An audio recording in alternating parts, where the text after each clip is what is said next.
Recording in progress. Hello，大家好啊！Happy New Year！26年1月啦，新開始，有冇幫自己定下計劃？同埋已經八號啦，大家吹成點？有冇一啲好好嘅成績啊？可以私底下同我分享下喎。OK，咁啦，咁我哋嚟到2026年第一次嘅交易分享會啦，喂，都好開心啊！仍然喺生存緊喺呢一度，繼續行緊我 Trader 上面嘅路，同埋可以搞一啲分享會，分享俾大家聽下我講 Trader 上面嘅路啦，或者我嘅經歷啦，甚至一啲心態上面點樣去做得好啲啊！而家技術上嘅嘢咧，都26年都想繼續喺度同大家一齊分享多少少嘅，OK？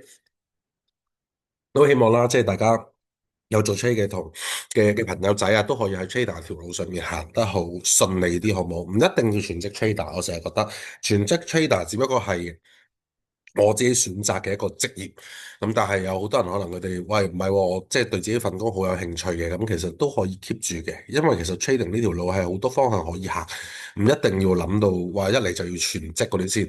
當然啦，如果你係好想做一個全職嘅 trader 啊，用 trade 呢一樣嘢去謀生嘅時候，咁你就當然一定要係經過一啲好長嘅時間啦，同埋要經過一啲比較刻苦嘅心態啊，或者你技術上面嘅磨練，你先至會有機會去到嘅，好冇？咁啦，都祝願大家喺26年啦，個交易可以繼續順利啲，好唔好啊？好啦，咁我哋開始今日嘅分享會啦。即係之前都有講過啦，喺 TG 度都打咗啲內容出嚟啦。咁我哋分為兩 part 嘅。咁 part one 啦就係會有呢幾個主題啦。咁第一個就係 trading 同賭博啦，因為其實都見到有啲 trader 啦，甚至即係身邊有啲 trade 緊嘅人咧，都會陷入咗呢個問題上面。其實我哋要分清楚咩係 trading 同賭博先啦，佢入面嘅分野喺邊度啦，同埋我哋點樣可以去管控得好啲呢樣嘢啦。咁跟住就係注子思維啦。其實呢個都比較會影響咗我哋自己對市場嘅判斷啊、信心啊、所有嘅嘢嘅。咁今日都會攞出嚟講。第三就係守財概念。嗱，你即係其實呢一個咧都喺 trading 上面，我自己覺得幾重要啊。無論 trading 定係人生上面啦，我覺得係都幾重要嘅嘢。即係其實你揾幾多有咩用啊？係咪？你揾到你留到先至係叻仔啊嘛。正如你 trade 一樣啫嘛。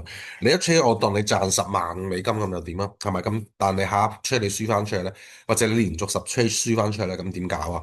所以呢一個都概念，我覺得都係需要去同大家去分享下，或者講下少少經歷，我自己喺入面當中係點做啦。咁跟住就係呢個啦，第三班訓練班啦。之前收到好多人嘅 PM 啦，就話喂可唔可以快少少開單啊？係咪？跟住有啲同學仔又話即係而家自己其實行嚟行去都行唔掂啊，都喺度等緊咁，唔緊要啦。本身我就諗住遲啲嘅，唔緊要。咁而家就開始推做咗啦。咁詳情就一陣先公佈，同埋解答翻近期即係都收到啦。一講緊開班呢啲嘢，就好多人有啲問題，咁我都會喺呢度一次過解答嘅。OK，咁今日呢個分享會完咗咧，都1月8號咁就開始接受報名噶啦，好唔好？咁我都唔會係一個收好多人咁樣去同你教嘅，即係咩？百幾200人啊，咁嗰啲冇呢啲嘢噶，因為其實冇用啊！你收咁多人，其實你餵緊個阿 Sir 啫嘛，係咪？即係你餵飽個阿 Sir 咁，講真，你話唔上咩？只不過係唔會可以有咁多時間分配到俾咁多人。認真嘅，因為我嘅訓練班上面嘅唔同啦，咁1、2班嘅同學仔就好清晰噶啦，好冇？咁啦，咁我哋就正式開始去探討下我哋啲話題先啦，好冇？OK，咦，點解呢嚿嘢咁得意嘅？多唔好意思啊，啱個 Zoom 顯示咗嚿嘢阻住咗個畫面。OK，好，咁嚟啦，咁 part one 啦。OK，part one 就係 trading 與賭博啦。咁其實呢兩個上面嗰個分野係點咧？trading 啦就係好關一啲技術啦。即係你本身你有足夠嘅技術，你去判別個市場升跌先嘅。OK，第二啦就係管理啦。管理上面就係你要管理你嘅倉位啦，你嘅風險控制啦。OK，因為喺 trading 上面我哋控制嘅只有風險嘅啫，利潤佢點樣行，我哋係管理唔到噶。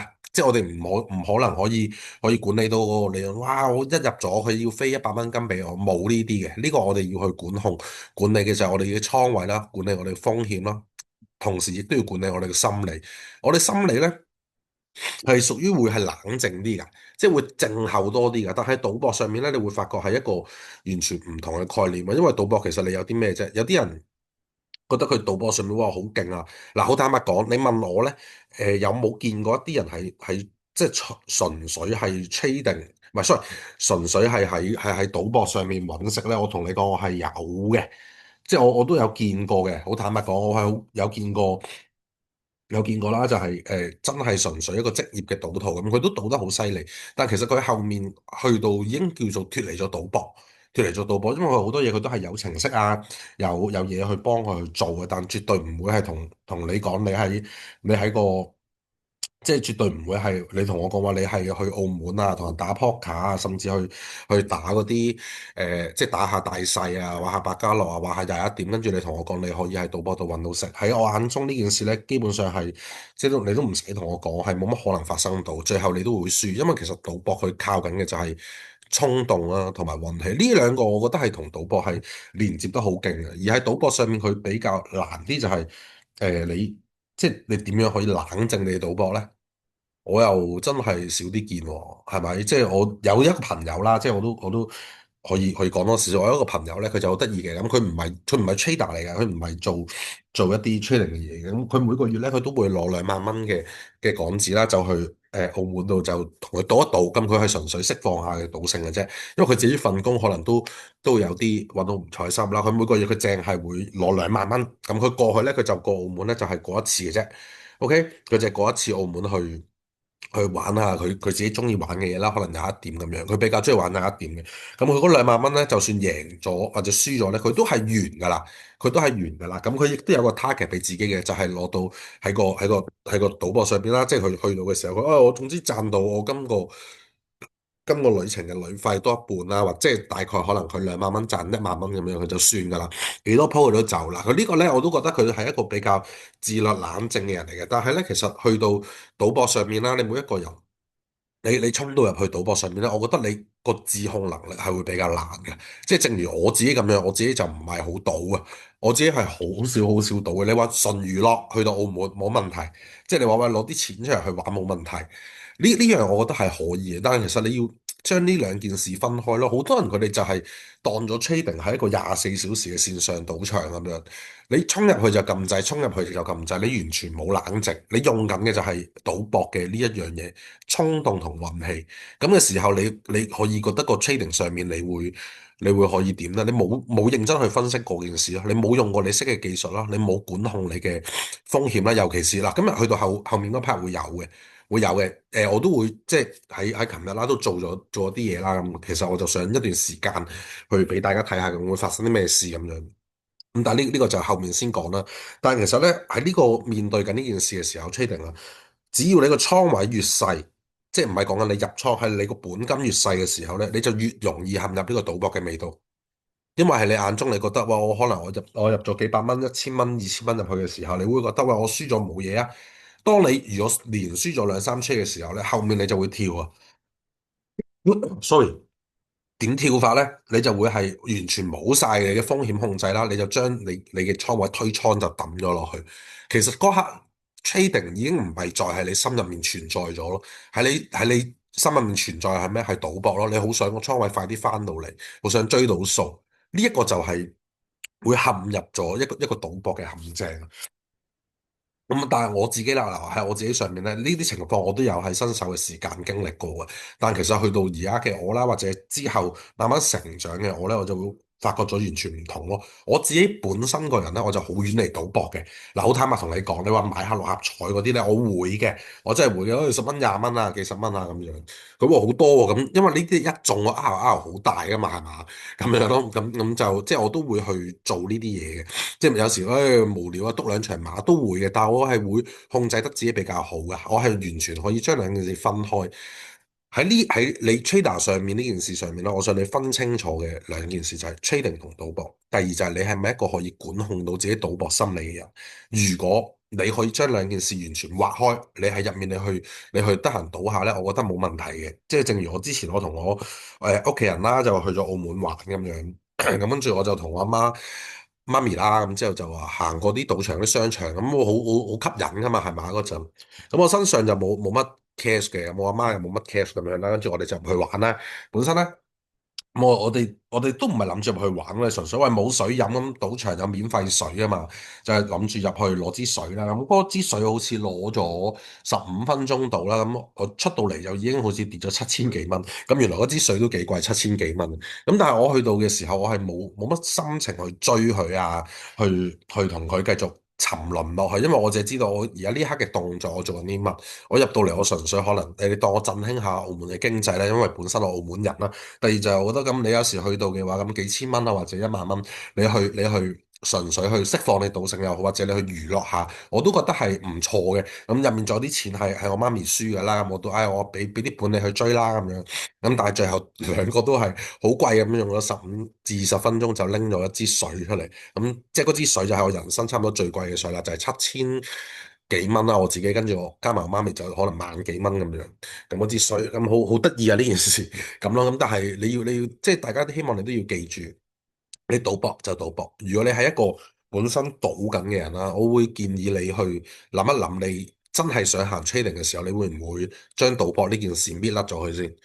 因為如果你一日你搣甩唔到咧，你個賭癮喺度嘅時候咧，你都會直接影響到你嘅 trading 啦。第二嘅一件事啦，有啲人咧佢就即係見過一啲 case 咧，佢哋係完全唔賭啊。佢話完全唔賭啊，但係咧佢去到 trading 嘅時候咧，佢就賭。其實你要去諗下你即係個原因喺邊咯？個原因喺邊？係咪你本身你自己個人啊，你壓抑得太犀利，定還是賭個 trading 真係對你嚟講係一個24小時嘅線上賭場咧？還是定係因為你嘅本金太細，令到你自己可以好肆無忌憚咁去撳掣？定係你想喺個市場上面不停喺度認證自己係啱？而係呢啲嘢喺 trading 上面對你冇用唔存在，喺 trading 上面得3樣嘢：一，你嘅技術到唔到位咧？你識唔識去判別佢啦？第二，你識唔識得去管理你嘅風險啊？第三就係你嘅心態係點樣？只要你喺入面，你是但一樣嘢做唔到咧，好容易你就會做到去到呢度啦。而喺 trading 上面，你唔可以衝動，你係要冷靜地去等待。賭博你就係會好衝動啦，你好靠運氣。呢樣嘢好想大家都真係去分清先。如果你覺得即係如果 trading 上面啦，你自己都係有啲賭博嘅心理啊，或者有啲博弈嘅，好想即係零啊，一係就零 all or nothing 嗰啲咧。咁我建議你首先你要將呢件事改咗去，同埋我自己見真正真係啊認真嘅最易跳掣係咩時候咧？係你連輸嘅時候。可能你連續3、4 trade high，如果你個倉位本身已經唔係本金多啦，咁你去到某個位置係你個心理關口咧，你係覺得接受到呢啲錢我輸咗都冇所謂，你好易你就會陷入咗一個賭博嘅狀態，你就會推佢嘅。當你一推佢嘅時候咧，其實你呢個動作錯，你得出嚟嘅結果有80%啦，7至8成你都係爆嘅個倉，你唔會好少機會可以俾你一鋪搏翻上去。就算俾你搏翻上去，你嚟緊你個倉，你都會用住呢個心態去繼續賭佢。咁樣嘅時候咧，你 trading 上面就個成績就會一直好差，或者係咁 keep 住喺個爆倉或者輸緊嘅節奏。我哋從來都唔係要去trading 要一朝致富，冇呢啲嘢㗎。即係當然啦，你話你見到我嘅10倍啊，或者幾多倍啊？嘅倉嘅時候，咁呢啲事情係會發生咯，但唔係由我哋管控咯，我哋只不過係喺一個好穩定冷靜嘅狀態下，慢慢一步一步去行，而係等到個市場獎勵我哋嘅時候咧，佢嘭一聲咧，佢就會幫到你好多，係咁樣，而唔係我哋靠我哋打到好大而去推佢。OK，你一定要將呢樣嘢分清楚先。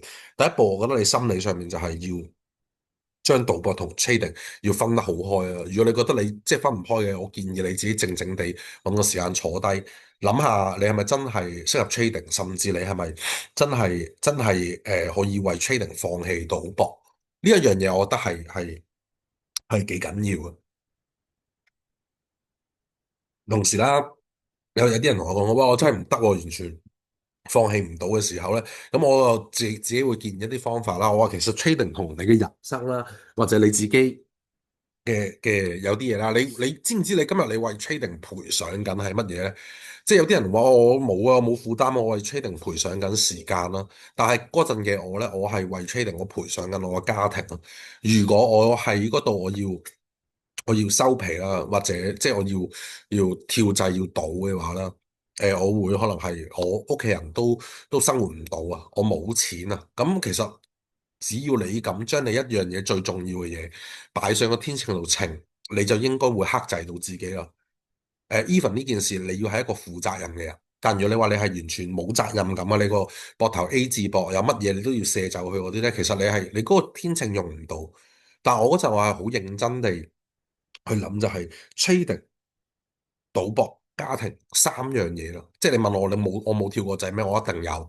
我答你啦，爆倉都唔知爆咗幾多次啊，係咪？只不過係好彩嘅時候就係我係一個叫做早期少少啦，我個盈利上面比較多啲，可以穩健地行到一段時間。咁後面嗰啲其實你輸嚟輸去都係面嗰陣嘅啫，唔會入肉咁解啫嘛。輸有幾閒啫，係咪先？冇爆過倉你唔係真男人，係咪？咁但係你要知道自己個爆倉或者你輸嘅原因喺邊。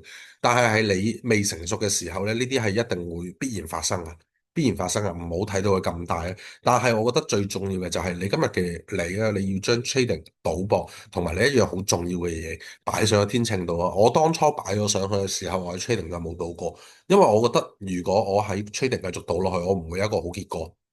嗰陣係我一期好跳掣嘅時候啊，好早期噶啦，好跳掣嘅時候，跳到哇真係好誇張，一個月可能輸咗20幾30萬咁樣。咁但係呢啲嘢對我嚟講都唔係啲咩好大嘅數目啦嗰陣。咁樣咯，咁但係你會發覺就係、你去跳掣嘅時候，我自己嗰陣就坐咗喺海邊去諗咗，真係好耐好耐。我話喂，如果我繼續咁樣砌落去嘅時候，可能我屋企都唔得喎，即係都會養唔起喎。咁嘅時候，我就會決定好落實地去行啦，就會控制自己咯，就去翻 trading 呢三樣嘢上面咯，去管理自己心態啊，管理翻好晒自己所有嘅動作。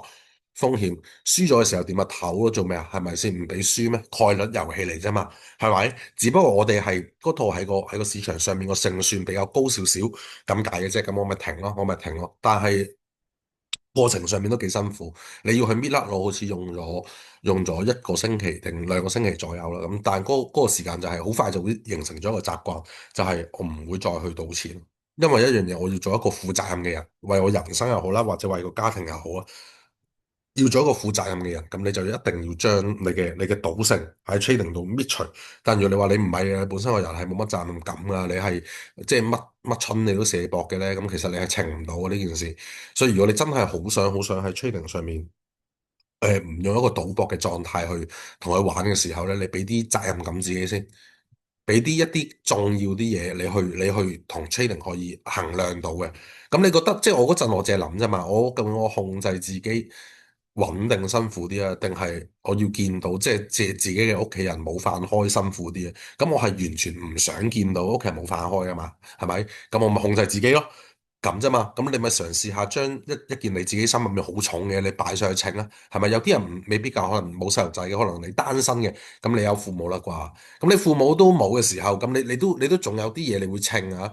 你最簡單一樣嘢，你為咩 trade 啊？係咪先？你如果你個願景夠大嘅時候，你繼續賭落去，你個願景就越嚟越遠，你唔會做到。OK，咁你今日睇下你係覺得你個願景達唔成，辛苦啲啊，定還是你係控制自己辛苦啲咯？咁你去一稱嘅時候咧？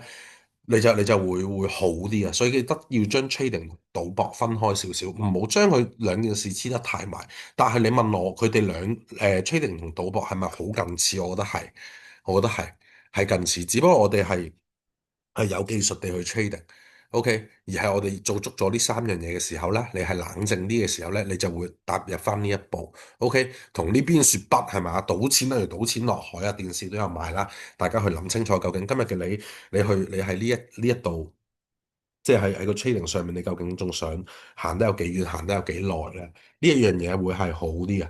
OK，咁樣啦，即係亦都希望，如果真係有啲咁嘅問題嘅同學仔啦，你觀察自己跳掣係咪去賭嘅時候，跳掣嘅時候係咪你個資金好細嘅時候，你就去推，你就開始陷入一個萬劫不復嘅地步。如果係嘅話，咁其實你又要今日嘅你就要聽完呢度，你就要清楚你係行緊賭博嗰範。你並唔係行緊 trading 嗰份，咁快啲掹翻出嚟啦！俾個時間清空自己，好冇？咁樣咯，OK？係啦，咁呢個就係 trading 同賭博我自己嘅睇法啦。第二啦就係自主思維啦，其實呢樣嘢我覺得係自主思維都好重要啊！即係佢入面有分咗噶嘛，即係自主思維其實有咩特性咧？其實就係呢幾個咯：主動性同目的性啦、獨立性、批判性同埋自我決策呢一樣嘢。自主思維咧，我覺得喺現今香港社會啦，或者好大部分嘅人上面咧，佢哋係冇啊。佢哋冇嘅原因係乜嘢？就係因為其實係我哋由細到大嘅教育啦，我哋都係會好聽父母講嘢啦，係咪？好聽好聽老師講嘢啦，好多嘢都被訓練到一個好似奴隸嘅思維啊。總之我有啲嘢我會跟住去行，跟住去做啊。我一定要去跟住有條 formula 咁樣啊，1+1就等於2啊，2+2等於4，咁樣我先做到嘢。要有人俾 order我，我就做到啦。但係佢哋就好缺乏，慢慢開始久而久之，佢哋好缺乏咗個自主思維。其實嗰個自主思維就係你自己有冇一個獨立嘅思考同睇法，去知道你今日認清自己今日做緊嘅乜嘢啊？OK。主動性同埋目的性咧，唔係話你要主動點樣去懟佢啊，即係我目標係幾多，唔係呢啲咯，而係你可唔可以喺一個唔不被動接收資訊嘅底下啦，可以主動去收集同埋處理一啲你嘅諗法。呢一個就係你嘅主動性同目的性，即係話好多新聞啊，或者即係你打開個電視，你都會見到有好多財經嘅消息㗎啦，係咪？哇，個個都嗌緊跌啦！之前有個即係唔開名啦，有條傻狗又日日都喺度嗌啊，話恒指要3萬幾啊，唔知嗌咗2年㗎啦，跟住喺 Facebook 係咁俾人插話，哇！你嗌親都跌嘅，跟住佢仲喺電台度爆粗插啲網民，喂咁即係我睇完你啲分析都知你唔得㗎啦，即係明眼人都知你唔得㗎啦，咩大師係咪啊？咁你如果你好多人你冇咗個自主思維，你就去聽到呢啲咁嘅資訊。去接收呢啲資訊嘅時候，從來呢啲資訊唔係你主動你去收集同埋處理過，你係被動，你係睇咗一啲所謂嘅財經節目啲大師去講，你就會跟住去做。呢一個就係你自己存在喺你心入面嘅奴性，你嘅被動，你嘅被動性，你嘅被植入嘅思維，咁變相你會影響咗你自己做出嚟。我哋係唔需要呢啲嘅。我哋唔需要呢啲嘢，但係呢一件事係我哋由細到大都係咁啊嘛。老師講嘢我就要聽，阿爸阿媽講嘅嘢就我就要聽，係咪？有啲人話係孝順嘅，聽阿爸阿媽講嘢，但係嗰樣嘢你要分清楚咩叫愚孝，咩叫做真真正正嘅孝順咯。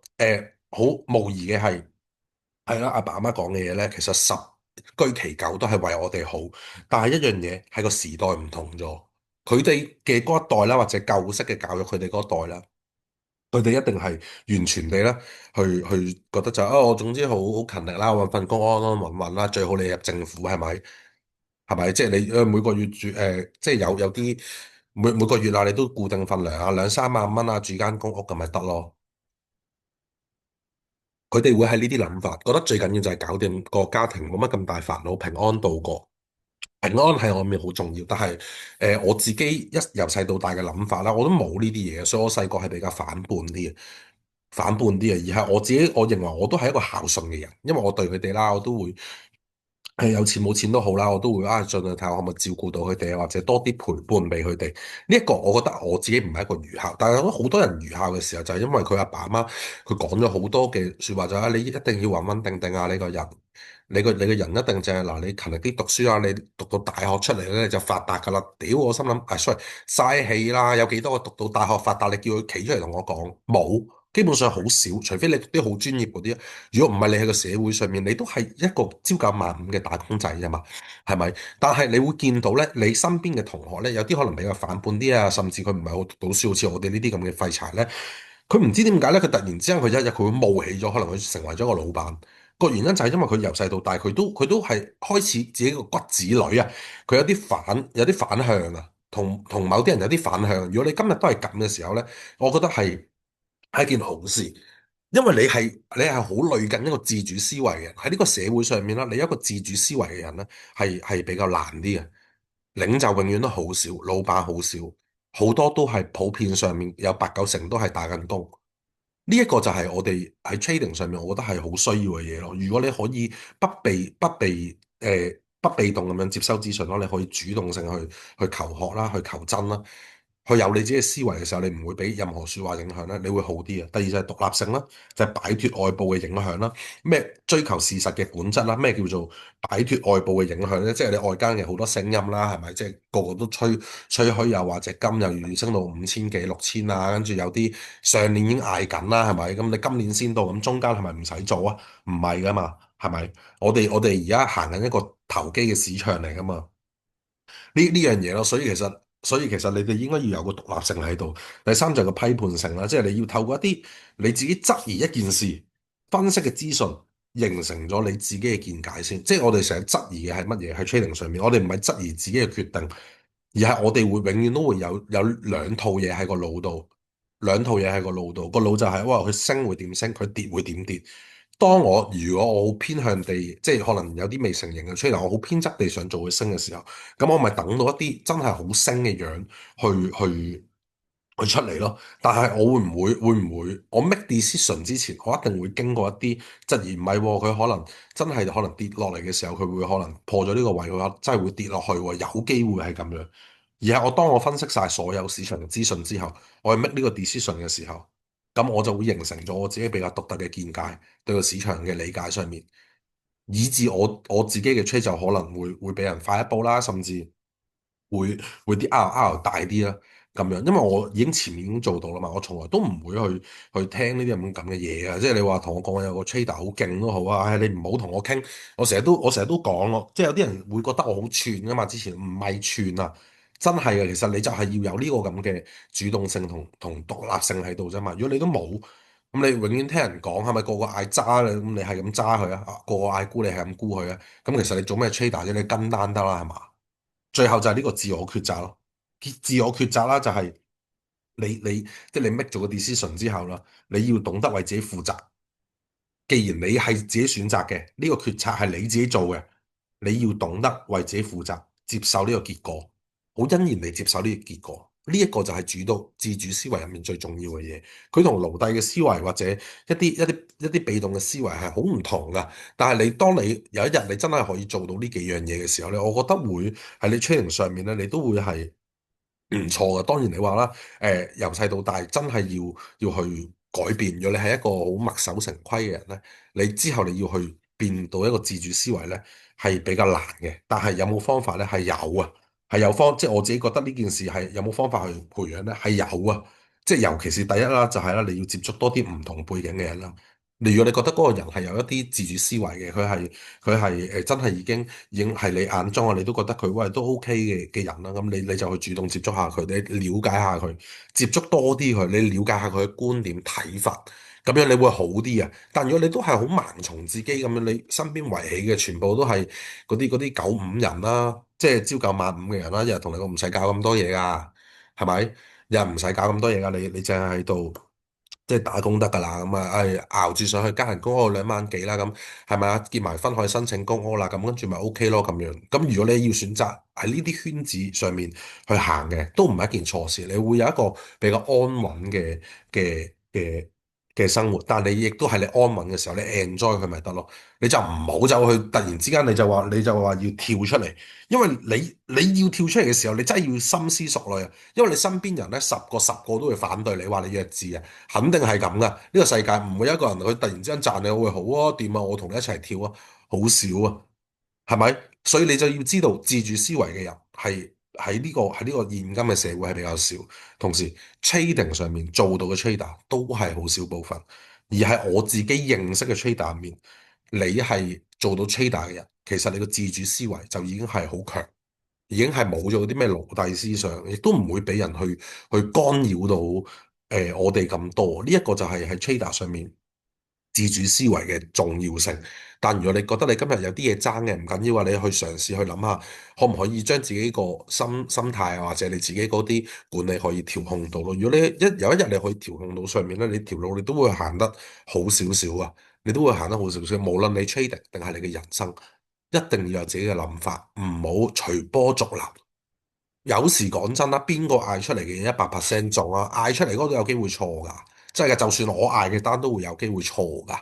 你一定要自己去有個批判性嘅思想去分析晒，跟住你有你自己嘅角度，你去諗嘢，咁樣會好啲啊？得唔得啊？即係之前咧，亦都有人問我點解唔去搞嗰啲開，即係叫 signal group 啊，去嗌單咁樣。即係我成日都覺得冇意思啊！你呢啲其實咪同你由細到大喺度搞緊嗰啲嘢一樣咁，我做咩？即係如果你真係想做 trader，我咁樣我等於害咗你啫嘛，係咪？即係你話講真，我唔識咩？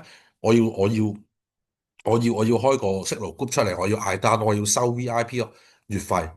係咪？我要去搞好多嘢嘅咁啊，跟住喺嗰個平台度食飯用嘅，食好多好多飯用嘅，我一定做到。我仲會比出面嗰啲市面上任何一個，冇話任何啦咁大聲，係咪？大部分嘅阿 Sir 嗌啲單都準添。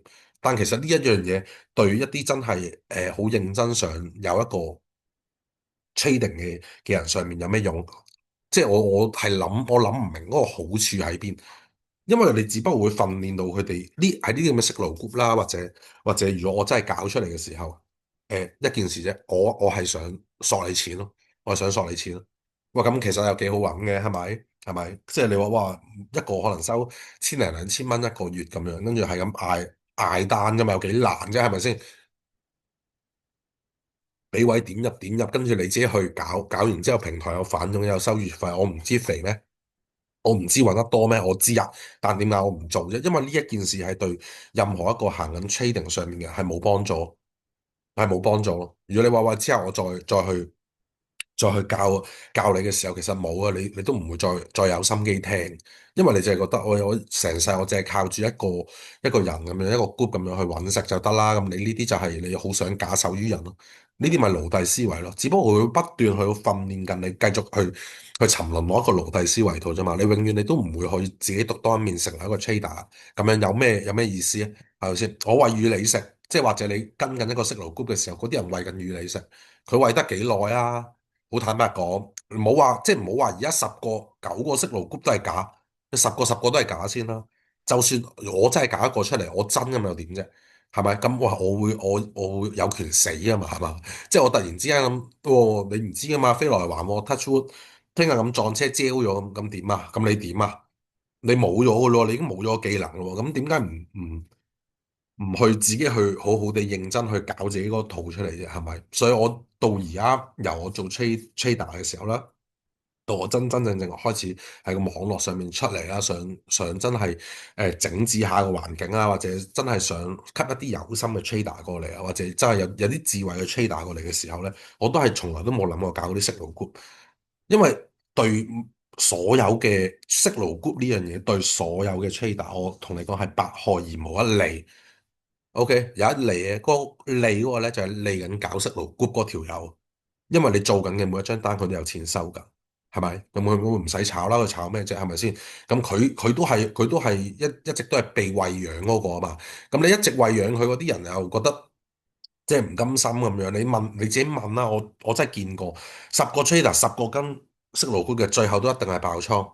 我未見到有一個同我講話好勁啊！話得噶，得嘅時候你過嚟揾我，好冇？我同你大家傾一傾偈，我都想了解下你跟邊個咁勁，係冇啊。所以記住呢個自主思維喺我哋嗰個 trading 上面係極度緊要啊。嗌單嗰啲咧，你真係盡量放棄佢啊。只不過係你係一個行緊呢個自主思維同奴隸思維，你係先甜後苦定先苦後甜啫嘛。你要去真真正正做一個 trader，頭嗰段時間好辛苦啊，真係好辛苦啊，唔係咁簡單嘅。但如果你經歷咗，你後面咪甜咯，好似我而家咁咯。但如果你話唔係喎，你一開始你根本你都唔肯吃苦嘅，你就要好甜，係咪？就係多糖咁樣咧，係咁嚟，係咁揾嗰啲 group，係咁跟完2、3個月啦，覺得哇唔係喎，都打和喎，繼續科水繼續搞，喂！你後面你咪苦咯，係咪？講咗佢賺夠走啦。佢如果一個息勞 group 入面佢有200幾人、300幾人嘅時候，你個個月俾緊錢佢，屌講真佢有幾有心會同你去嗌啊？求其啦，我瞓喺度收緊錢，係咪先？圖都唔使畫，我當佢識多個圖都唔使畫，求其嗌啦。哎呀呢個位啱噶啦，係嘛？只算20蚊，叫你 TP 又2蚊，跟住之後係咁話，喂得啊掂啊咁樣。繼續喺度吸多啲人喺度供養佢，冇意思啊！所以如果你今日你仍然喺嗰啲咩息勞 group 搞緊嗰啲咧，我選擇建議你放棄啊！你直接放棄咗佢，你唔好搞咁多嘢，或者你仲喺度期盼緊有人可以日日咁帶你單嗰啲咧，你放棄咗佢啊！你啲錢你遲早去晒人哋度啊！你信我啊，唔會啊，唔需要啊！但如果你話我話你今日聽完你個人你都開始覺得喂，我想醒喎，我想真係搞到自己嘅嘅 trading 喎，咁你就要有個心理準備，你吃咗苦先，你吃咗一段時間苦，你先去搞。但如果你冇咧，你冇嘅時候咧，咁你都可以直接放棄。OK，因為其實係我自己嘅。路上面咯，好坦白，trading 係比較辛苦嘅路嚟啊，佢唔係一個好簡單、好輕鬆嘅路。你只不過而家見到我，唔好意思啊，我仍然，唔知點解感冒咗，成個月都未清到，所以啲聲可能仲唔係太好咁啦。咁但即係我只不過可能而家我呈現喺你哋眼前啦，或者你見到有啲 trader 呈現喺你哋眼前啦，係一個我唔講其他人，我呈現喺你眼前嘅時候咧。我去到一個最終嘅模樣，你先至會覺得做車好輕鬆、好易啫嘛。但好坦白，你問我有冇經歷過一段吃苦嘅時間，梗係有啦。如果有個人同你講冇喎，佢呃你啊，我同你講，我自己喺個 trading 上面啦，我都咁自認我天賦都算比較強，但係我都會經歷咗一段時間嘅吃苦啊，嘅捱苦啊，無論自己嘅研究啦、你嘅學習啦、你嘅練習啦、管理心態啦，我都經歷咗一段時間啦。咁有咩可能你可以唔經歷呢？係咪？你唔好見到而家嘅呢一面嘅我，你就會覺得哇！我真係好想做到而家咁。有邊個唔想啫？我身邊有啲朋友出嚟同我食飯都話：哇！你退休咩款？我長期都我嚇咁我話咁我嘅工作係咁噶嘛？咁有啲咩可以搞啫？係咪？但佢哋從來都冇諗過我喺當中我付出咗啲乜咯？係咪？我付出咗去練習嘅時間咧，我去搞自己心態嘅時間咧，我去優化自己系統時間咧，我去整合咧。我都經歷咗唔少噶嘛，只不過呢啲係唔會見到，所以而家個世界就係咁啊，佢永遠都會淨係會見到你嘅結果，佢唔會理你嘅過程付出幾多。但 trader 嘅呢個職業，我自己嘅自白就係覺得你會有一段時間係好辛苦，同埋你會遭受好多白眼噶。就算而家嘅我都有啊，因為我唔係好同人講啊，我亦都唔會好去話俾人聽我自己嘅工作啦。咁你最多咪交翻俾佢 trader 咁就算，即係亦都唔會同佢講我揾幾多錢啊，或者我一 trade 有幾多，唔會去搞呢啲嘢。咁但係你仍然都會遭受緊人哋白眼噶。最主要嘅就係你知唔知自己做緊啲乜咯？因為其實去白眼你嘅人咧，或者講緊你嘅人咧，佢九成都係奴隸思維嘅人。一係就眼紅你，佢唔係一啲真心想你好嘅人，咁你可以唔需要理佢。但如果你話喂，你真係聽完今日嘅分享會，你覺得我真係好想行呢條路嘅，首先有兩點我要告訴你。第一點，你一定要去攞到你套系統先；第二點就係你一定要捱得苦先。你要捱得過一啲心理上嘅苦啊，你管控自己嘅苦啊，你要捱得過你身邊人點睇你嘅苦先。如果你可以捱得到，你真係會有機會成為到今日我嘅模樣。但如果你話呢啲嘢，你係你心入面你嘅自尊心好強啊，你好重視人哋點睇你啊，你冇自主思維啊，你係仍然想係跟單嗰啲咧，我都建議你去糾正下自己先再搞，甚至你直接放棄佢唔好搞，因為你最後個結果你應該都係失敗，所以你要記住今日嘅你。你要了解自己行緊咩狀態，你而家係咩思維？第一啦，你個 trading 定係賭博緊啦，係咪？第二啦，你個自主思維究竟強唔強啦？或者你可唔可以嚟緊做到自主思維？第三步就係你要去諗下呢個苦，你係咪應該需要去吃，或者你已經準備好個心理去接受佢？如果你係準備好嘅時候，咁你咪行咯，係咪？咁樣嘅時候，你條路會好啲嘅。點解好多 trader 都話？去到即係幾年之後，佢都未搞掂啦。我搞掂啊，真真正正認為自己可以 passing out 咧，就應該係第二年幾第三年，真真正正步入到我都可以靠 trading 去完全地揾食嘅時候，應該係第三年。但你話頭嗰兩年幾啊，嗰啲時間揾唔揾到錢，揾到好多添，係啊，好多添。但係嗰啲錢佢嚟得唔踏實。好坦白講，佢嚟得唔係話好踏實，因為每一 trade 入去嘅時候都未係我最終嘅形態啊嘛。咁當然我去到最終嘅時候啦，去到最終嘅時候，我梗係知道自己已經OK 啦咁啦。咁你問我啦，我自己認為 trader 有三個階段嘅，但呢三個階段咧都必經嘅，都必經嘅。有啲即係我而家嘅之前嗰兩班嘅同學仔啦，有啲去到階段一，亦都見到某啲已經去到階段二。咁但係呢啲咧就即係下一次分享會先講啦。邊三個階段？但係去到第階段三，我自己認為最終個模樣咧，你就會好似類近我而家咁樣，你會比較舒服。最難過就係階段一到階段二，同埋你喺階段二徘徊嗰段時間會比較長嘅。OK，咁樣咯，所以你要真真正正想去做好 trade，記得呢兩樣嘢先。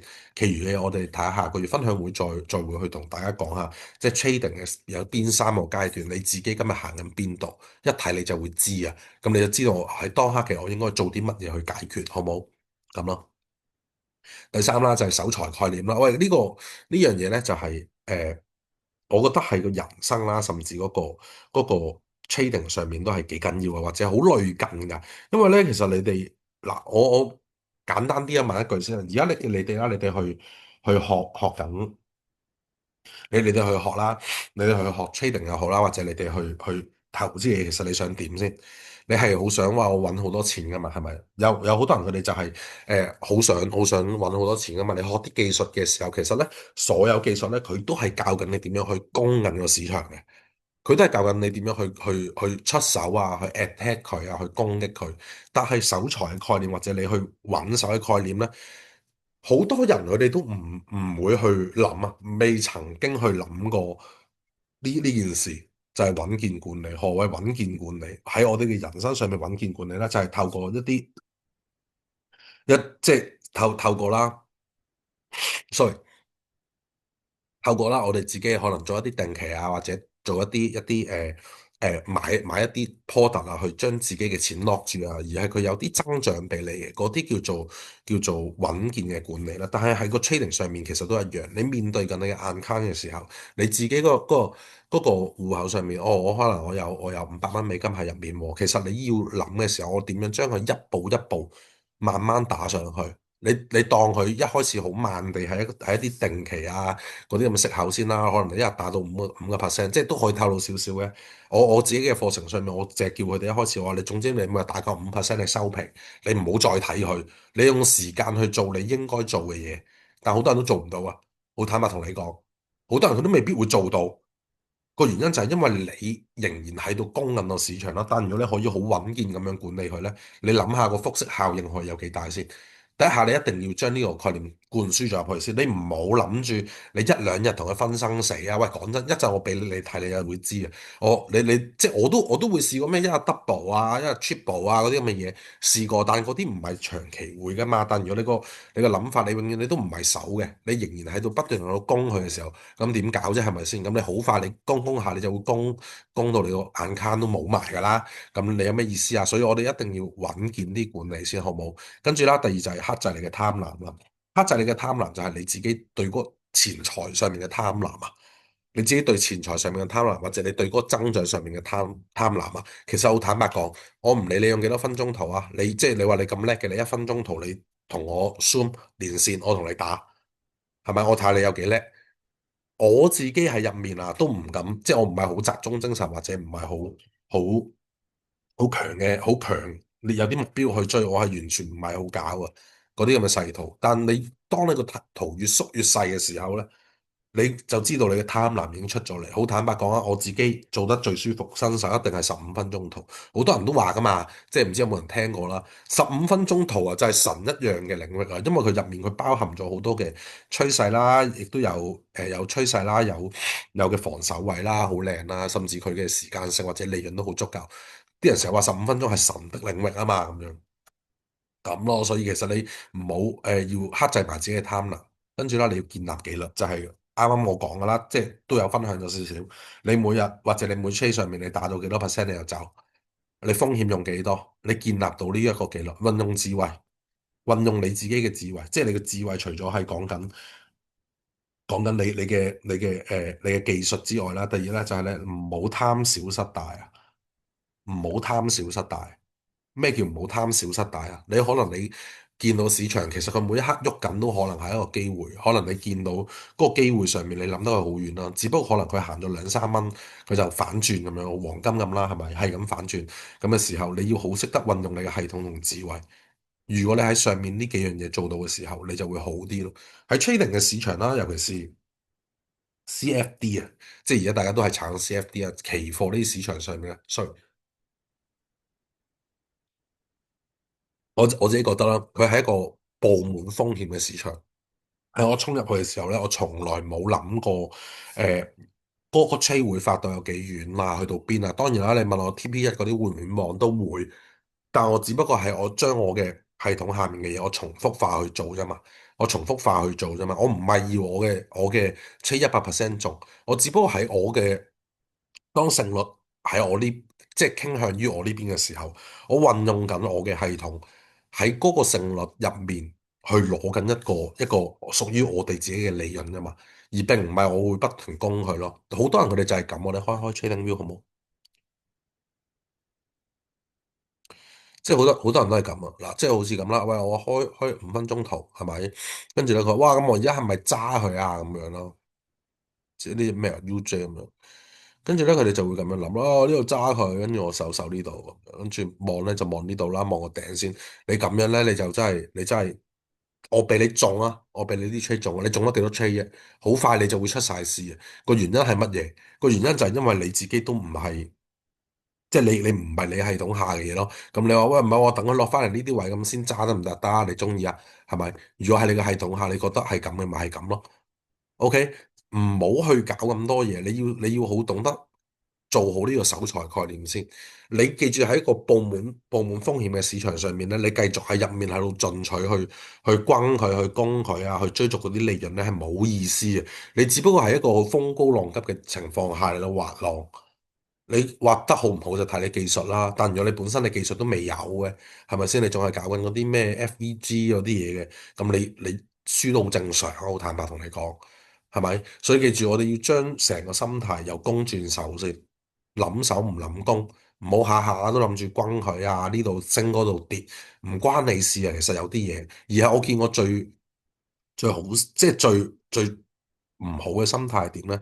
即係可能拉個市場咁樣行啦。OK。我哋當咁先啦，係咪？好興啊嘛。跟住咧，佢哋可能就諗緊啦。喂，我喺呢度我要上車噶啦，喺呢啲位未發生嘅時候啦，可能佢前面係咁樣落嚟。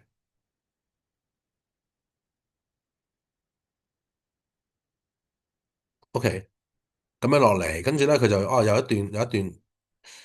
一段幾強嘅趨勢爆咗出嚟喎，跟住回調喎，咁本身喺呢啲位上車，但我上唔到，咧，開始佢行緊嘅時候咧，佢就會唔知點解突然之間會諗嘢。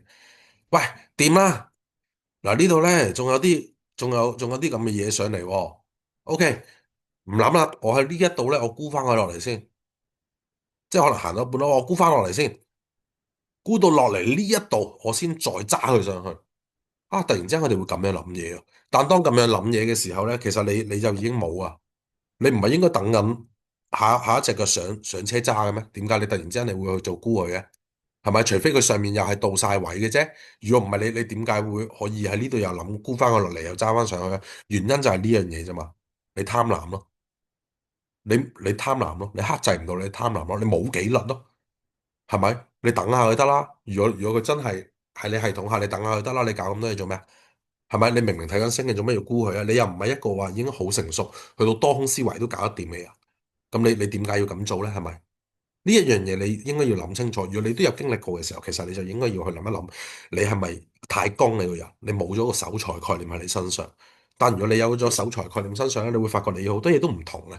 你賺咗嘅每一分錢咧，你謹慎啲去運用佢，量入為出。你唔好即係佢講緊倉啊，我唔理個平時嗰啲，我唔理啊。你即係你要量入為出。我每次抌出嚟嘅嘢，我都係要有價值，佢有機會高概率翻到嚟俾我嘅，你先至會可以做到呢個守財噶嘛。但如果唔係咧，係咪？如果你永遠你都係咁轟佢，係咁轟佢嘅時候咧，你只不過你因為你冇咗，你覺得你自己失去咗一個機會，你好快地覺得個機會會翻嚟，你喺上面嘅時候，你繼續做一啲逆勢嘢嘅時候，咁你咪會不停出事咯。呢個你咪冇運用到你系統同智慧咯，所有嘢你都冇。咁你諗下，如果係咁樣嘅時候，你會可以個倉位可以點樣變大啊？係咪？所有人都有成日都講啦，賺錢靠能力啊嘛，守財靠心性啊嘛。你一定要克制到你嘅貪念，你唔好俾市場嘅情緒左右到你，你先至會慢慢開始穩健噶。OK，呢一個就係我哋成日講嘅守財概念啦。即係呢一個亦都係我自己嘅操作上面係比較緊要啲嘅。即係我曾經試過啦，唔知有冇人即係網上有噶，唔知大家有冇試過啦。我喺好早期嘅時間，我點樣去建立呢件事出嚟咧？我自己會有 set 咗個表啊，嗰陣我叫我老婆 set 出嚟啦，咁我就係5000蚊嘅港幣起步嘅啫。咁我就話，喂，如果我複息可以每一 trade 大概有10%嘅利潤嘅時候，咁做咗20 trade 嘅時候會係咩樣？咁我編咗表出嚟就貼咗喺自己個屋企度啦。我做完一 trade 我就剔，做完一 trade 我就剔。我不停喺度咁做嘅時候咧，剔到去最後咁，其實你會發覺嗰件事出嚟都唔差嘅，係咪？個複息嘅啫嘛，不停不停，即係你可能500010%，即係5500啦，5500跟住再10%咁樣一直咁搭上去啫嘛。一到咗我就停，一到咗我就停。如果你都可以咁樣做一次咧，可能你慢慢你自己嗰個複息，你會相信佢多啲，同埋你嗰個守財嘅概念都會慢慢喺你心入面去發下咯。唔好成日諗攻佢啊，技術係攻佢係冇錯嘅。係教我哋喺適當嘅時候轟佢去攻佢，而唔係咧你 miss 咗一段嘢嘅時候咧，你運用你嘅技術去諗住打翻低落嚟，去翻你原位上車，冇呢啲嘢，冇呢啲嘢啊，知唔知啊？所以我哋記住諗守唔諗攻，守財概念喺呢個 trading 上面係極度緊要啊。OK，好啦，咁啦，呢度就係我自己好無謂啊。咁琴日啦，即係我見到啊，自己個硬卡有啲零頭喎，咁樣就轉咗去第二個 account 度啦，咁就有啲零頭啊，好無聊咁樣就轉咗呢啲咁入去啦。即係其實我自己都想試一次啊。我同埋我最叻嘅唔係咩用好大嘅錢啊去賺嗰幾 percent 嗰啲，呢啲冇。我係一個好白手興家嘅人，我冇咁多錢。我都同你講，即係有啲人同我講，哇，你係咪即係個倉位會好大啊咁樣？我話唔係嘅，其實我由一開始嘅我啦。或者甚至去到中後期嘅我啦，我每一次真係去入市嘅時候咧，我都係最可貴就係我由細變大能力。無論你今日你同我講，我所有嘢我冧晒，我冇嘢做，我重新起步，我借問你有冇5000蚊俾我先？係咪我去幫忙我都借5000蚊翻嚟？你總之我有咗一嚿 basic 嘅錢，我就可以喺呢度去到。去到滾咯，其實呢件事咧，我即係我自己都有諗緊，喂，搞唔搞啊？咁其實好無謂啊嘛，因為我都話啦，我都同我自己啲同學仔有分享過，我開始做車嘅時候，我就未試過打0.5以下啊黃金，未啊，由我第一日開始我都未。OK，咁但係而家就冇啦，即係都要俾自己試一次啊。同時我都想話翻件事俾大家聽，嗱，呢個就叫好彩啲啦。琴日有睇 IG 都知㗎啦，我喺呢度就揸咗佢上去啦。咁呢度可以講多少少先。咁啦，呢個位嚟，咁而家又反轉晒啦，係咪？呢個位嚟，我呢度揸嘅。咁有啲人就問，喂，你即係點解可以咁精準啦？又揸到又成咗呢啲位啦，類似，唉，呢啲上個堂你又會識噶啦。咁之後一嘢發到上嚟又食啲啦，跟住就咁啊，去到呢度最後食晒啦，咁樣咯。咁咪跟住食晒咁樣。咁有啲人就即係而家未知唔緊要嘅，即係你有機會上個堂，你就會知點解可以咁樣攞到佢噶啦，好冇？咁咯。咁跟住之後。食晒而家又變翻呢啲咁嘅模樣咯。咁識睇圖嗰啲，你見到都知我哋會想點係咪？咁啦，咁跟住我就自己試下啦。因為其實我真係未試過咁細，但係我好想講就係，其實 Trader 上面你去到最後個能力，而家你見到啦，就好似翻倍咗咁樣啦。咁其實已經去到500幾600。咁我又想試下，喂，我真係10倍要幾耐咧？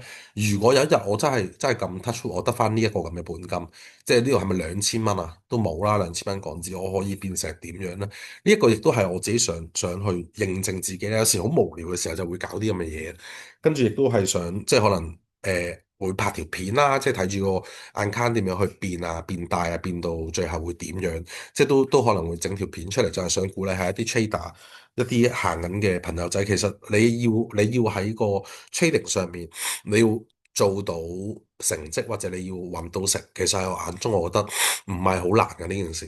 呢件事唔係好難，只不過你敢唔敢去面對自己啫嘛。即係你唔好同我講你揸住唔知咩幾多百萬，跟住同我講你每個你打嗰5% 出嚟冇意思啊！你喺我世界入面。你咁撚叻，啊唔係，sorry，你咁叻，你去投資啦，投機都唔啱你。你攞住好大本金咁，你喺度搞乜啫？係咪先？你有個滿布市場嘅，每一刻都係風險嘅市場上面搞，你有大本金嘅，你去投資，你唔好去搞啲咁嘅嘢，係咪？咁你話你學下睇圖咧，都係合理嘅，但你又唔好就去做呢啲咁嘅嘢啦，好冇？咁但係你話唔係喎，我成日都覺得呢個 CFD 係一個我哋嗰陣叫窮人恩物啦，即係無論你有幾多資金，佢都可以，你真係做到嘅話，佢都係可以慢慢幫到你去起步，慢慢幫到你可以做到好啲嘅。所以我就好中意呢件事，到而家都仍然係好沉，仲喺市場度玩緊咁啦。但係我每一次嘅本金我都唔係話好多，咁當然而家唔係呢啲本金啦，即係我自己倉唔會係呢啲本金啦。咁樣咯，但係我都可以由細變到大，呢一個就係我哋認證自己能力嘅時候。若果今日嘅你啦，你見到你自己嘅倉位或者你自己去諗嘅嘢，都未必符合到，可能你就要去諗下，你係咪喺上面呢啲嘢度出咗問題啊？好冇？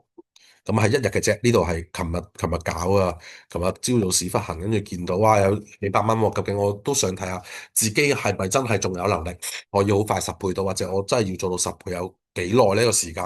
咁其實好快㗎咋，好快就我諗一個星期啊，200幾蚊變2000幾，我估啊，希望啦。咁當然你話有機會爆㗎，如果突然之間如果太細啊咁樣，咁有機會個倉爆咗，咁都唔緊要嘅。咁只不過我哋去認證自己嘅時候，我哋知道自己去到邊咪得咯。你要不停喺個市場度攞咗嗰套嘅時候，你要認證到自己。所以我成日同我啲學生講啊，或者我啲朋友講我，你唔使帶㗎，你本金咩同我講攞幾廿萬出嚟啊嗰啲，哇！我話你係咪好有錢先？如果你本身你話好有錢嘅，我歡迎你咁做添，我建議你咁做啊，因為你咁樣你先有感覺噶嘛。但如果唔係咧，你不如嘗試下你係一個普通啲嘅人啊，不如嘗試下用自己一個比較細嘅本金去起步睇下會點樣咯。呢個我都係做下實驗打出嚟俾大家睇下。咁到時如果真係搞掂咗，我就可能會拍條片啦，會公開俾大家睇下究竟即係去到最後個模樣會係點，會做到幾耐咁樣，好唔好？咁咯，係啦，咁呢度就係今日嘅分享會啦。呢度唔係想同大家講話或者有幾勁，純粹係想話俾大家聽，你做 trader 就係可以咁樣。如果你真係你嗰套係學得好啊，你攞得實啊，或者你嘅能力得以驗證嘅時候，你就係好有一個由細變大嘅能力。所以我話我從來都唔使靠啲咩 pop firm 唔 pop firm，冇意思啊！嗰啲係我入面，你限制住我咩1% 嚟打咩大資金起步，屌你都未夠我打得快啦！講真係咪先？我限住你，我仲要驚俾你搞我，你都未夠我自己配得快，咁我要你嚟做咩咧？係咪咁樣咯？所以大家要去諗一諗自己個能力，今日係咪應該足夠？如果唔足夠，咪去搞咯，好冇？係啦，咁今日嘅分享會就嚟到 part one 啦，就係最後啦，就係呢個啦，嚟啦，真係啦，有啲同學仔啦，或者有啲朋友仔就喂，快啲開班，OK 開啊，而家真係開啦，Trader 訓練班2至3月。會成套嘢會俾晒你嘅，成套嘢會俾晒你。今次咧特別有個優惠啦，呢啲自己 PM，你係有需要嘅自己 PM 我啦，或者之前有啲人問我，喂，你開班通知聲，可能未必會睇到分享會嗰啲，得我都會 send 俾你先，報唔報你自己決定。嗱，但係有幾樣嘢要講先吓，有兩三個問題啊，你去諗住報我嘅時候咧，你睇咗分享會嘅時候，你如果都認為我可以。喺你 trading 上面成為一個引路人啊，或者想得到我對你嘅平時嘅嘢有啲咩要執啊，可以冇問題，你報。但係咧，你有兩樣嘢我唔會做嘅。第一，你揾我嘅時候，你唔好叫我 sell 你，我唔識 sell 嘅，我同你講，我唔知點 sell 你。OK。第二，唔好同我講嗰啲咩試堂啊，唔好同我講咩哦，有冇得試堂啊？有冇得有冇得去帶我做車啊？俾幾單我跟下，跟住啊，或者幫我倉點點點，跟住我先報。咁你唔好報，OK？我直接同你講唔好報。如果你有咁嘅思維，或者你要求我做呢啲，你唔好報。講真，我唔係靠呢啲揾食。跟住啦，有啲人就可能會問啦，咁其實入面有啲咩咧？一二班同學，你哋都可以隨便喺個 group 度去揾去問啦。我真係唔介意啊！我真係唔介意啊！而係我都今日喺呢度我都講一次啦。我哋咧就盡量咧，我自己就應該會新年後啦，咁樣擇個吉日就上堂噶啦。本身我就諗住3月嘅，咁但係唔好啦，即係等到3月，大家真係頸都長埋啦。有啲同學仔係咪？咁我哋2月過埋個農曆年，咁我哋就會擇個吉日起步，就開始我哋嘅課程噶啦，咁樣咁啦。跟住之後啦，喺入面會有啲咩咧？當然啦，就係成套嘢啦，即係我由一個點樣去隻資產啦，一隻資產我由頭到尾都會去講一次啦。入面亦都有啲我自己用得好好啊，或者會將個倉可以配得大嘅入市信號喺度啦。同時咧會有 one on one 嘅，即係我會拍好多 bad test 片出嚟俾你哋啦。究竟我嗰套我係點樣用喺個市場上面咧？亦都有預習片嘅，OK，咁跟住就會俾晒你睇啦。哦，原來應該係咁做咁做咁啦，亦都會有啲同學仔即係會有功課做嘅。咁嘅功課咧就大概就可能，喂，你拍條 backtest 片俾我，但我知道你問題喺邊先，跟住我就會同你 zoom one on one 跟進噶啦。OK，咁你想知我有冇料或者喂係咪真係咁神嘅？咁你咪嚟試下咯，好冇？但試要俾錢嘅，你唔俾錢嗰啲咧冇得同你試，我同你講。係咪？即係我都同你講就會係咁咯，即係一二班啲同學就係試得多啦。我同你 one on one zoom，冇得呃啦，係嘛？係咪先？我直接做你睇，咁你如果你都覺得呃嘅，唔使你做俾我睇，我就直接話你聽你嘅問題喺邊度，或者你呢一個應該點樣部署。如果你認為咁都有得呃嘅，咁唔好嚟，好冇？咁樣咯，即係，但係我覺得呢一套上面係會後面啦，即係 one on one 嗰 part，我會覺得係對每一個 trader 都係幾有幫助，因為你從來你可能你做 trade 你就係自己望自己，但有冇一個人可以去望到你話到俾你聽問題喺邊咧？尤其是你自己個成績唔係咁好嘅時候，你都需要一個人去話你聽。其實我今日我睇市上面我自己缺乏咗啲乜，而係你學緊嗰套嘅系統係咪完整？但係嗰啲咩 SMCIS、ICT 嗰啲咧，唔好攞嚟同我講，唔會幫你睇，好冇？唔會幫你睇，因為嗰啲你做唔到喺基本啊我眼中，好冇？咁樣咯。跟住啦，仲有呢個就係二人同行有優惠啦，就係即係如果你話喂，你有個拍檔一齊去你嘅伙伴啊，一齊吹緊嘅，大家都唔係好 OK，咁你咪嚟咯。或者你哋都真係想開始想攞一套真嘅嗰套啦，或者即係完整少少嘅交易系統啦，點樣去搞啲仔細度啊？點樣去有人帶你嘅時候，咁你咪嚟咯。如果你話你兩個一齊報嘅，咁我會做翻個 discount 俾你嘅。咁你話冇都唔緊要，OK。咁你問有啲人就開始問價錢啦，我同你講唔使2萬價錢，OK。呢度講埋啦，即係我嘅班係唔需要2萬蚊嘅，一定唔使，一定有找噶啦，咁咯。OK，咁你哋自己去睇下啦。如果你喂認為真係需要嘅，咁咪嚟咯，好冇？咁啦，咁啊今日呢度一 upload 完條片就開始接受報名，睇完有興趣嘅主動聯絡我。之前有問過叫我聯絡你嗰啲朋友仔咧，我都會聯絡。咁你報唔報就閣下自理啦，好冇？咁我哋 part one 就完啦。OK，咁跟住例牌啦，聽首歌先啊，好？聽首歌之後就 part two 就講多少少嘢，咁我哋今日成個分享會就會完咗啦。咁就係呢首啦，《青春頌》啊。其實我自己喺細個嘅時候都有成日聽啊呢首歌。點解呢？個原因我成日覺得，喺我哋個世界，喺我哋個人生上面咧，你青春真係好有限啊！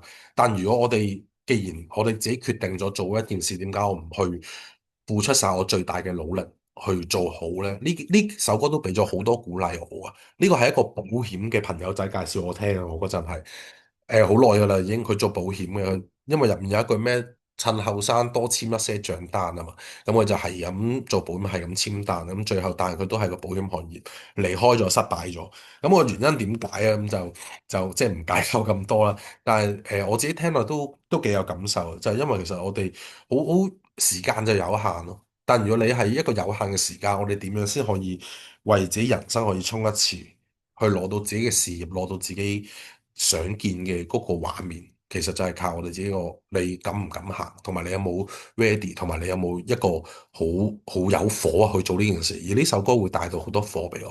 咁我哋聽完呢首歌就開始 part two 啦，OK？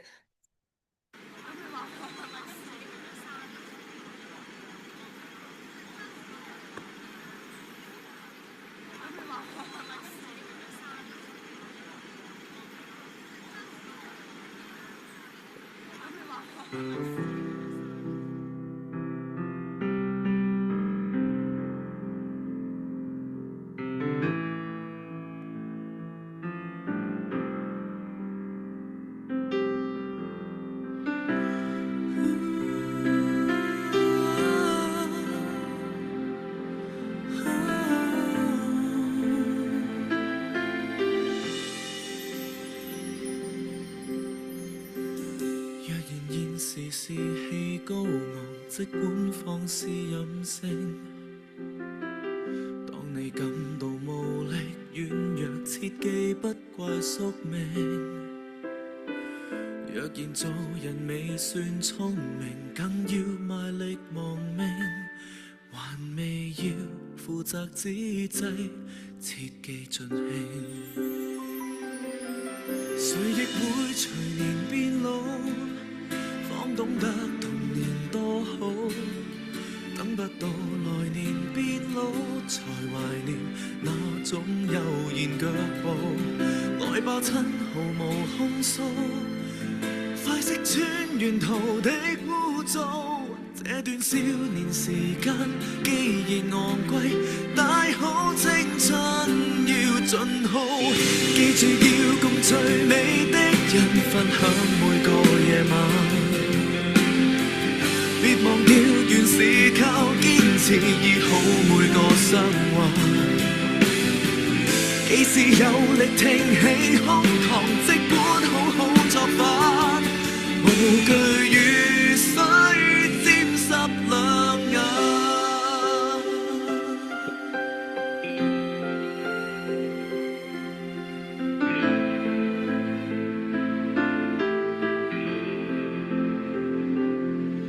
無用聽誰來勸告，一街的人言滔滔，不需坐下來計數，前行吧，你想做全已做。如沒有無窮氣數，也可跟神明賭一鋪。這段少年時間，有誰無悔？大可青春要消耗，記住要共最美的人分享每個夜晚。別忘掉原是靠堅持醫好每個傷患。記住趁尚有些本錢，簽多一些賬單。如若你還淘氣，你還強壯，將本出走別折返。無需定立時限，如風一般往返。人未老，還未晚，還未到盡頭，記住來放心放膽。若生命是無限，何必自定界限？大好青春就要多貪。記住要共最美的人分享每個夜晚，別忘掉原是靠堅持醫好每個傷患。記住趁尚有些本錢，簽多一些賬單。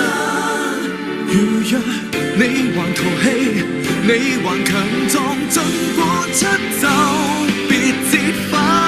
記住每日盡興歡騰，通宵至到達旦。別忘掉原是已單純，睇失每個災難。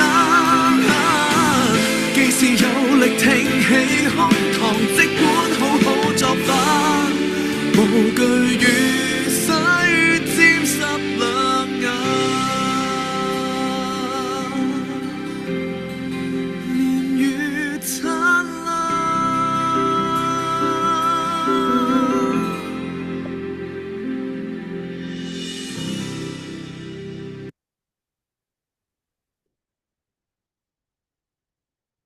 OK，翻到嚟啦，咁大家聽完首歌啊，都希望大家真係可以喺 trading 上面仲追緊夢嘅。誒，有冇私人人？等陣先係啦，咁翻到嚟啦，即係聽完首歌啦，希望大家喺 trading 上面仲追緊嘅，或者你個願景未到，你真係好強烈，好想喺 trading 度搞得好嘅，咁自己去留意下啦，好冇？就睇下今日個分享會唔會對你有幫助啦。OK，好啦，咁我哋就接 trading view 啦，就係今 part two 講緊呢個啦。2026年嘅資產部署啦，同埋一隻加密貨幣。咁呢隻加密貨幣其實就係由我一個因為我身邊嘅 trader 有啲係專炒貨幣噶嘛，咁但係我就冇乜點理。咁咯，咁佢就即係介紹咗一隻啦，一隻資產咁樣就話，喂，你大家都可以留意下26年佢嘅變化會係點嘅。OK，咁啦，首先我哋講咗一啲資產先啦，最常炒嘅啦，呢啲係咪啊？黃金黃金咁係咪好靚好犀利啊？而家 OK 咁啦，OK 攞翻呢啲嚟講下，咁其實你見到啦，黃金咧，其實由呢一刻開始咧，黃金上面咧，你去睇升嗰個概念，我覺得就可能。佢都唔係話特別強啦。啊，而家我自己啊覺得係呢段時間啦，佢就會可能陷入於咧呢個咁嘅震盪 area 入面先嘅，OK，咁但係佢係入面啦，即係4小時咁睇啦，成日攞4小時嚟講冇意思啦，係咪啊？咁我哋又睇下1小時發生咩事啦。咁咧好明顯咧，佢之前咧就咁樣冚咗落嚟啦，跌咗嘅。咁呢個係一個其中一個因素嚟嘅，即係呢度，遲啲就會知啊。咁呢度咁樣冚咗落嚟，跟住佢又整咗一個盤整，好明顯噶嘛。跟住嗱打上嚟，咁嗰陣咧，我呢個盤整上面咧，我自己嘅部署咧，我係諗住喺呢啲位上面啦，會唔會有機會出手嘅？咁但係奈何出唔到手啦，就喺呢啲位度做啦。咁咧而家你又會發覺啦，見到咧佢成個 trading area 就開始打緊出嚟噶啦，就喺呢度，即係短暫少少嚟講啊，呢度同埋呢度呢一個就係而家黃金現有嘅 trading area。咁咧你睇下佢呢度係點行就得噶啦。就夠噶啦，好冇？咁咯，咁如果佢係發生一啲咁嘅嘢冚咗落嚟嘅時候咧，咁你就點都有下一關嚟睇下先嘅。咁咯，咁如果唔係咧，一旦反之亦然佢喺呢度繼續咁樣行上嚟咧，佢就會繼續喺度震盪、震盪、震盪，好冇？咁先，咁咯，咁震盪嘅打法，咁你知嘅人就知點樣打啦，好冇？咁啦，跟住啦，就睇下呢啲恒指啦，恒指呢啲嘢就仲加唔使講添。恒指咧，而有啲人又嗌緊佢咩係咁升啊，又話咩要破二萬七啊，未有機會住喺我眼中。